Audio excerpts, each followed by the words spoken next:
জ্ঞানোদয় M E স্কুলত painting কৰিব আহিলোঁ। তো প্ৰথমে মই স্কিন কালাৰৰ কাৰণে ল'ৰা ছোৱালীকেইটাৰ কালাৰটো বনাম। হোৱাইট, য়েল্লো আৰু ৰেড তিনিটা মিক্স কৰি স্কিন কালাৰটো বনাম। য়েল্লো বেছি দিয়া নাই, ৰেডটো একেবাৰে কম পৰিমাণে দিছোঁ, হোৱাইটটো সকলোতকৈ বেছি দিছোঁ। স্কিন কালাৰৰ কাৰণে লাইট কালাৰটো প্ৰথম মই মাৰিম, ডিপ কালাৰটো ছেকেণ্ড কোটাত দিম। আজি ডিপ কালাৰ নামাৰোঁৱে, আজি যিমান যি মাৰিব লগা আছে লাইট কালাৰে মাৰিম। আপোনালোকে চাই যাওক। মই ব্ৰাছ 3ডাল লৈছোঁ, সৰু জেগাৰ কাৰণে একেবাৰে 0 ব্ৰাছ লৈছোঁ, ফ্লেট ব্ৰাছ 12 নাম্বাৰ। স্কিন কালাৰটো প্ৰথমে ব্যৱহাৰ কৰিছোঁ।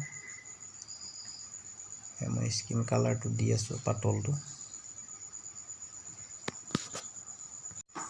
যিকোনো এটা ছবিত ৰং কৰোঁতে প্ৰথমে পাতল ৰং ব্যৱহাৰ কৰাটো খুবেই প্ৰয়োজন। মই পাতল ৰঙেৰে ড্ৰয়িংটো কৰা আছে আৰু পাতল ৰঙে আৰম্ভ কৰিছোঁ। মেইন ছাবজেক্টটো মই উলিয়াব বিচাৰিছোঁ ল'ৰা ছোৱালীকেইটা।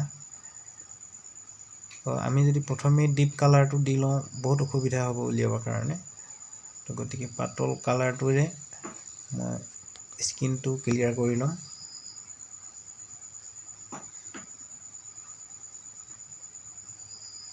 গোটেই স্কিনখিনি মই পাতল ৰংটোৰে দি শেষ কৰি ল'ম। একেটা ষ্ট্ৰকতে ছবিখিনি শেষ কৰিব পাৰি, তথাপিও মই কৰা নাই, কাৰণ বৰষুণ দিলে গুচি যাব সোনকালে।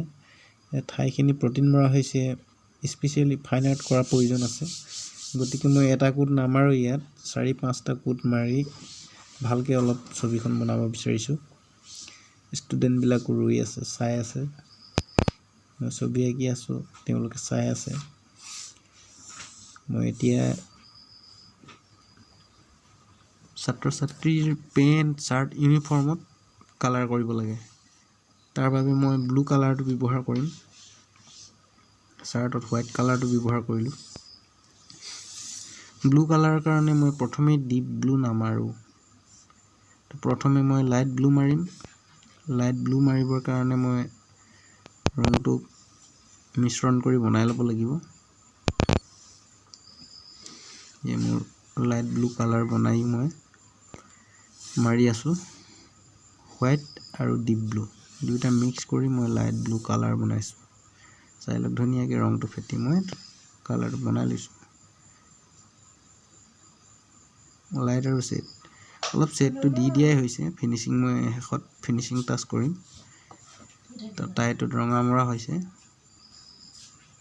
এনেদৰে পাতল ৰংটো প্ৰথমে ব্যৱহাৰ কৰিম। চুলিত মই ব্ৰাউন কালাৰটো অলপ দিছোঁ, জোতাত মৰা হোৱাই নাই। আজিতো ছবিখন শেষ নহ'ব, অলপ অলপ ৰং দি ছবিখন ইমানতে সামৰণি মাৰিছোঁ। নেক্সট আকৌ আহিম। ভিডিঅ'টো শেষলৈকে চোৱাৰ বাবে সকলোলৈ ধন্যবাদ থাকিল। শেষত ভালদৰে চাই ল'ব ছবিটো কেনেকুৱা হয়।